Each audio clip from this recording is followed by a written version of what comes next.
एक छोटे से डायनासोर लिटिल फुट की बड़ी घाटी तक की यात्रा शुरू होती है। रास्ते में उसकी मुलाकात एक दोस्त डकी से होती है और दोनों नाचते गाते यात्रा करने लगते हैं। आगे चलकर उन्हें एक झाड़ी में पंखों वाला डायनासोर बच्चा पेट्री मिलता है और अब वे तीनों दोस्त साथ सफर करने लगते हैं। इसी दौरान सेरा नीचे पहुंचती है और वहीं खूंखार डायनासोर शार्पटूथ को जमीन पर गिरा हुआ देखती है। वह सोचती है कि वह मर चुका होगा, लेकिन वह अचानक जिंदा हो जाता है। सेरा डरकर वहां से भागने लगती है। उधर तीनों दोस्त हड्डियों के ढांचे से डरकर वापस लौट रहे होते हैं। तभी सेरा भी भागती हुई वहां आ जाती है। अचानक वे एक दूसरे को देखकर डर जाते हैं। सेरा शार्पटूथ के बारे में बताकर सभी को डराने लगती है और फिर वह डकी को उछाल देती है।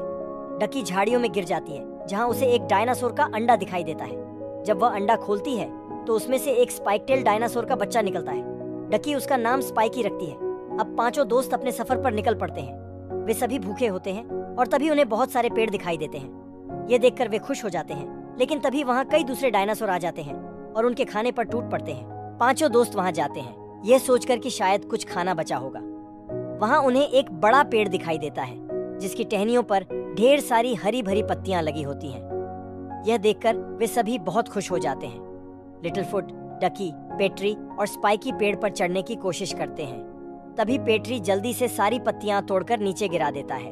सभी दोस्त मिलकर पत्तियां खाते हैं और फिर सोने चले जाते हैं। लेकिन सेरा तीनों को डराते हुए कहती है कि वह शार्पटूथ से नहीं डरती। इतना कहकर वह अकेले सोने चली जाती है। लिटिल फुट, डकी और बाकी दोस्त सेरा के पास जाकर सो जाते हैं, लेकिन बेचारा लिटिल फुट अकेला ही एक ओर जाकर सो जाता है। रात के सन्नाटे में डकी अचानक खर्राटों की आवाज से जाग जाती है।